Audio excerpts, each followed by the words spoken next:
أعوذ بالله من الشيطان الرجيم بسم الله الرحمن الرحيم الحمد لله رب العالمين الرحمن الرحيم مالك يوم الدين إياك نعبد وإياك نستعين اهدنا الصراط المستقيم صراط الذين أنعمت عليهم غير المغضوب عليهم ولا الضالين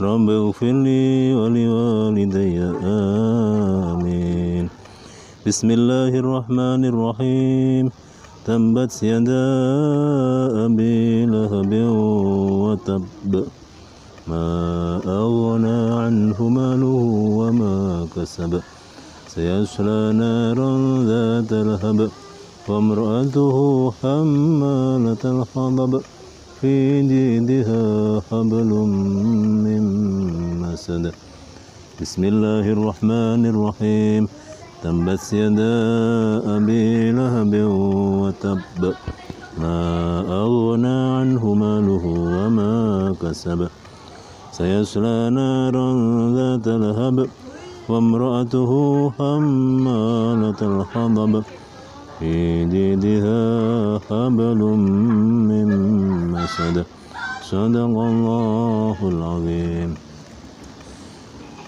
Assalamualaikum warahmatullahi wabarakatuh. Para pemirsa yang dirahmati Allah Subhanahu wa taala. Alhamdulillah kita menginjak ke surat Tabbat atau dengan nama lain surat Abi Lahab. Surat Tabbat ini turun di kota Makkah atau dalam istilah ulama-ulama tafsir surat Makkiyah. Walaupun sebetulnya tidak semua surat Makkiyah itu pasti turun di Mekah, surat Madaniyah pasti turun di Madinah. Itu aghlabiyah saja secara umum. Umumnya kalau suratnya namanya surat Makkiyah itu berlatar belakang dengan asbabun nuzul atau kronologi masalahnya karena Rasulullah berada di Mekah. Sementara kalau yang Madaniyah itu karena kronologi masalah-masalah yang timbul berada di Madinah, walaupun kenyataannya pas turun Rasulullah mungkin sudah berada di Makkah atau kebalikannya. Nah, surat ini muncul atau turun kronologinya atau asbabun nuzulnya yaitu saat Rasulullah diperintah oleh Allah Subhanahu wa taala. Diriwayatkan bahwa diceritakan oleh Abdurrahman bin Zaid bahwa Abu Lahab ini datang kepada Rasulullah Shallallahu Alaihi Wasallam.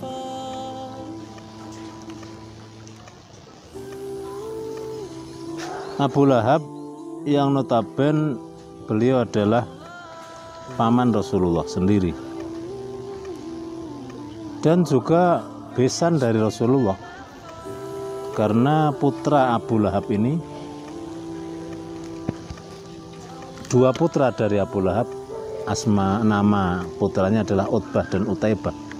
Dua-duanya ini dinikahkan oleh Abu Lahab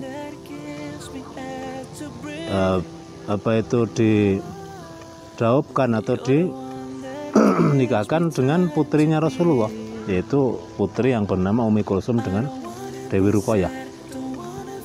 Jadi Abu Lahab ini baik kedekatan secara darah sangat dekat sekali karena beliau adalah Abu Lahab adalah paman Rasulullah. Sementara kedekatan karena musyawarah, karena pertalian perjodohan juga sangat dekat sekali. Nggak ada pernikahan besanan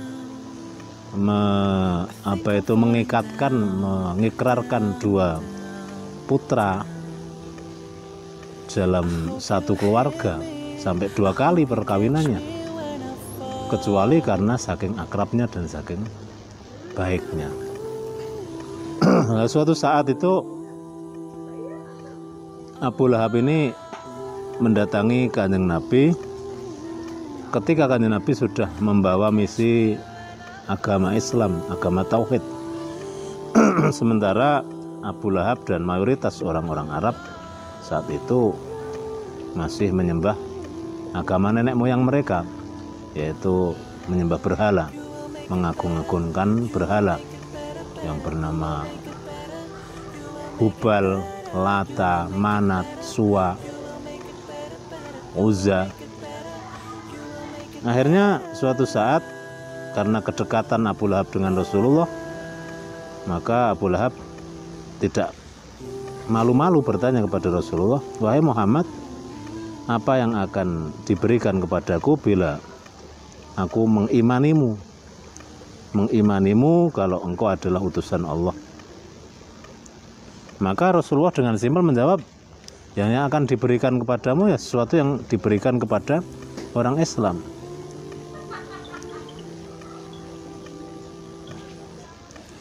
Terus siapa Abu Lahab karena dirinya merasa ada kedekatan khusus dengan Rasulullah, pertalian darah nasab dan pertalian keluarga perkawinan, akhirnya merasa tersinggung dengan ucapan Rasulullah ini. Mali alaihim fadlun, apakah aku tidak ada keistimewaan khusus dibanding dengan mereka, para masyarakat yang tidak ada kedekatan sama sekali dengan engkau? Masa saya nggak dibedakan dengan mereka? Akhirnya Rasulullah bertanya. Rasulullah nggak tahu, karena Rasulullah itu seseorang manusia yang apapun tidak tahu apa-apa. Ma kunta tadri mal kitab wal iman. Dalam satu ayat Allah berfirman, engkau belum tahu apa itu kitab, itu iman, itu apa, tanpa mendapat wahyu dari Allah Subhanahu wa taala. Maka ketika Abu Lahab ini bertanya, meminta kepada Rasulullah, menanyakan, masa saya enggak dibedakan dengan mereka sementara saya punya kedekatan khusus denganmu? Hanya Rasulullah juga membalik bertanya, lah apa yang kamu cari, apa yang kamu minta? Akhirnya Abu Lahab tersinggung dengan jawaban, tabban hadza min tinin, tabban hadza li hadza min tinin,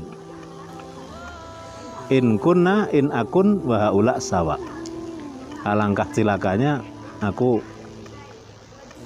memeluk agama ini bila aku disamakan dengan mereka, standar derajatnya. Jadi memang seorang yang sudah sudah merasa dirinya memiliki posisi, itu kadang dia tidak berpikir dengan akal sehat. Yang ia bayangkan adalah kenikmatan sesaat, kedudukan, kepangkatan, kehormatan di hadapan manusia. Maka saat Rasulullah mengatakan bahwa engkau juga sama dengan mereka kedudukannya, ketika nanti ada rampasan perang, engkau ikut perang, ya mendapat rampasan bagian sebagaimana bagian para orang-orang Islam yang lain. Akhirnya Abu Lahab serta merta langsung emosi, naik pitam dengan mengatakan, tabban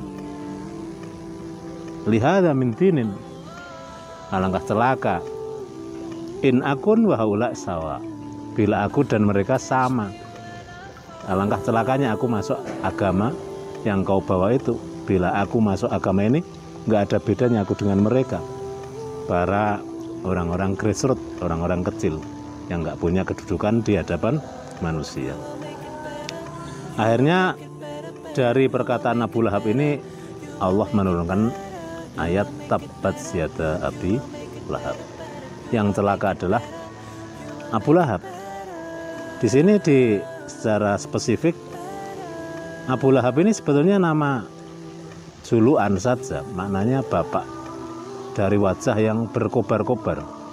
Bapaknya seseorang yang wajahnya kelihatan perkobaran api, atau ada yang mengatakan ulama yang wajahnya bersinar, karena memang ada riwayat yang mengatakan nggak ada orang yang setampan Abu Lahab pada saat itu.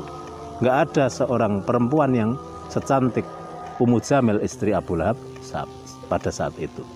Berarti orang yang paling tampan dan orang yang paling cantik berkumpul di dalam Abu Lahab dan istrinya. Maka dan itu nggak aneh karena beliau adalah putra, Abu Lahab adalah putra dari pilihan dari Quraisy. Sebagaimana Sayyid Abdullah bapaknya Rasulullah juga orang tertampan. Maka Abu Lahab ini sebagai julukan, tapi dikuatkan oleh pendapat ulama yang dimaknani bukan bersinar tapi menunjukkan berkobar, artinya celaka tangan Abu Lahab, tangan sang manusia yang akhirnya akan dijilat wajahnya oleh kobaran api neraka. Kenapa? Karena menantang, memusuhi Rasulullah yang mengatakan bahwa Muhammad celaka, agama ini mencelakakan. Kenapa di sini yang disampaikan tangan, tidak seluruh tubuh? Celaka Abu Lahab tapi kok celaka tangan? Karena tangan ini adalah satu alat organ tubuh yang paling banyak berinteraksi untuk mencapai keinginan manusia. Seseorang contoh dia punya keinginan mau mengambil buah, maka setelah melangkah kaki, setelah dia naik ke tubuh, kunci dari mengambil buah itu adalah dengan meraih dengan tangannya. Seseorang mau dianggap dia sah di dalam berakad, biasanya juga setelah salaman ataupun saling serah terima. Dan serah terima itu nggak memakai kaki, nggak memakai wajah, tapi simbolnya memakai tangan dan seterusnya. Itu pembahasannya dalam ilmu balaghah. Tabat yada Abi Lahab ma aghna anhu maluhu wa ma kasab. Kalau nama aslinya bukan Abu Lahab, tapi nama aslinya adalah Abdul Uzza. Dan ini selaras dengan apa yang dibangga-banggakan Abu Lahab tentang Tuhannya. Tuhannya namanya Uzza, Lata, Manat. Maka ya pas kalau namanya Abdul Uzza, hamba dari Tuhan Uzza.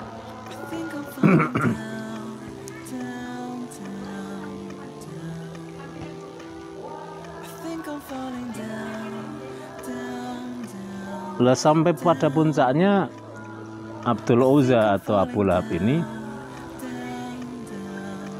dia membenci Rasulullah sampai pada suatu saat ketika Rasulullah mengumpulkan keluarganya, ketika Rasulullah mendapat perintah dari Allah, fasda' bima tu'mar wa arid anil musyrikin.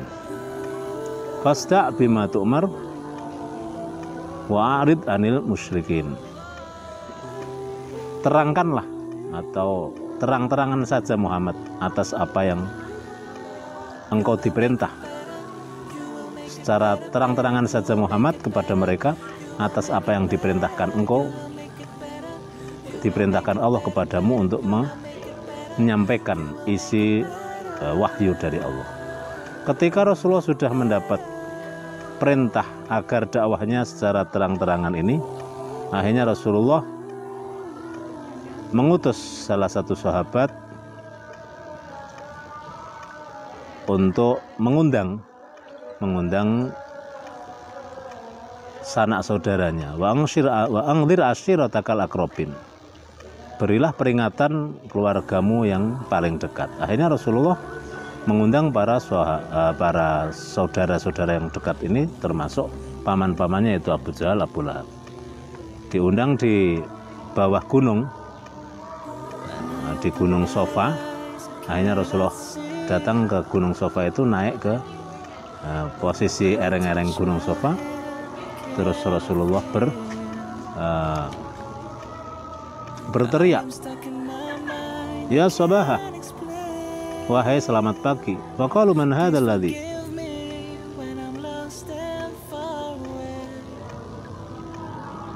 yahtifu. Akhirnya mereka, keluarga yang sudah berkumpul atas undangan Nabi ini, berkata, siapa itu yang berteriak? Akhirnya dijawab oleh yang lain, yang berteriak adalah Muhammad. Akhirnya mereka berkumpul di situ. Rasulullah terus mengundang, ya Bani Fulan, ya Bani Fulan, ya Bani Abdi Manaf, ya Bani Abdul Muthalib. Wahai keluarga Fulan, wahai keluarga Fulan, wahai keluarga Abdi Manaf, wahai keluarga Abdul Muthalib. Akhirnya mereka berkumpul berbondong-bondong dan Rasulullah menyampaikan misinya. Rasulullah bersabda, wahai semua masyarakat yang mendengarkan isi perkataanku, apakah engkau sekalian, engkau semua mempercayaiku? Seandainya besok pagi kita akan diserbu oleh pasukan, sekelompok pasukan musuh dengan menggunakan senjata dan peralatan yang lengkap untuk menyerang kota kita. Semua masyarakat menjawab,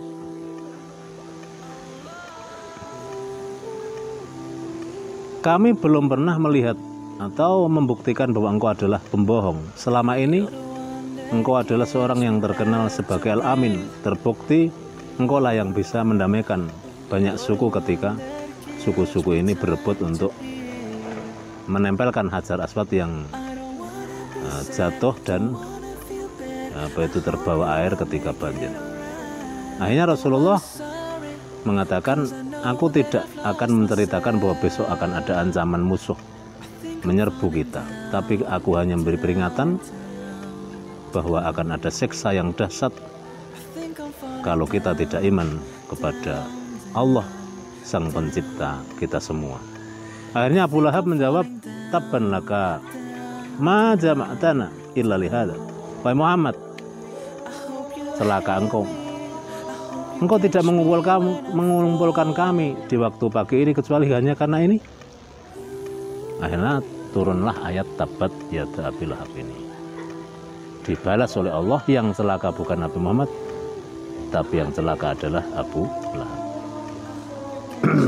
Semenjak itulah akhirnya Abu Lahab semakin menjadi-jadi kebenciannya kepada Rasulullah. Bahkan langsung setelah pulang sampai rumah, Abu Lahab memerintah putranya Utbah dan Utaibah, dua putra yang menjadi menantu Rasulullah ini, untuk menceraikan istri yang istrinya adalah putra-putrinya Rasulullah, dua-duanya, yaitu Ummi Kulsum dan Ruqayyah. Ma'aghna anhu maluhu wa ma kasab. Ayat seterusnya, harta dan hasil yang telah dihasilkan, perolehan-perolehan kesuksesan yang telah ia hasilkan di dunia ini sama sekali tidak akan mencukupi dia menolak dirinya dari siksa Allah. Ma'aghna anhu maluhu wa ma kasab. Sayasla narun dzata lahab. Dia akan masuk ke satu api, kobaran api dzata lahab yang berkobar-kobar. Jadi tadi namanya surat Abu Lahab, julukan orangnya namanya Abu Lahab, dan apinya juga dzata lahab, api yang berkobar-kobar.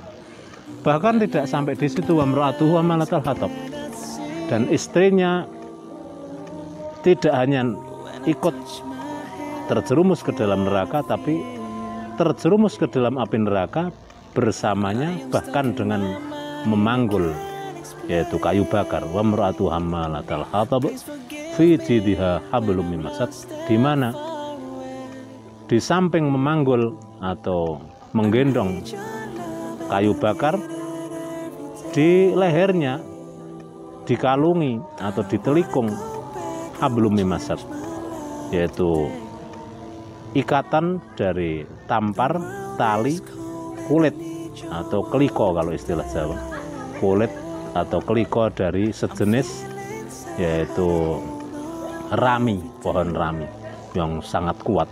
Artinya dia ditempelkan di punggungnya seonggok, yaitu kayu bakar yang sekaligus menempel di dalam lehernya, ikatan yang kuat sehingga dia tidak bisa itu melepaskan ikatan itu, dan juga gendongan api yang juga akan ikut gendongan kayu yang juga akan dibawa dirinya sampai ke neraka dan membakarnya.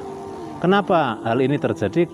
Ya karena Ummu Jamil istri Abu Lahab ini juga membantu, interaktif, membantu suaminya untuk menghalang-halangi Nabi Muhammad.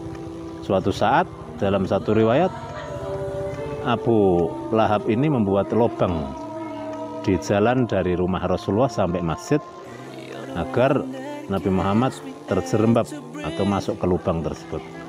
Dan tidak sampai di situ, ternyata Ummu Jamil itu yang membawa gendongan kayu bakar atau kayu yang berupa duri-duri, kayu yang ada durinya dimasukkan ke lubang tersebut agar ketika Muhammad terjerembab, terperosok ke lubang tersebut sekaligus terkena duri itu. Itulah yang menyebabkan dalam surat ini dijelaskan bahwa siksa Imra'atut Abi Lahab, siksa istri Abu Lahab ini dari semenjak dia dari atas neraka jahanam dijerumuskan, itu sudah dengan membawa apa yang menyebabkan dia disiksa oleh Allah, yaitu gendongan kayu yang digunakan untuk berusaha untuk mencelakai Rasulullah.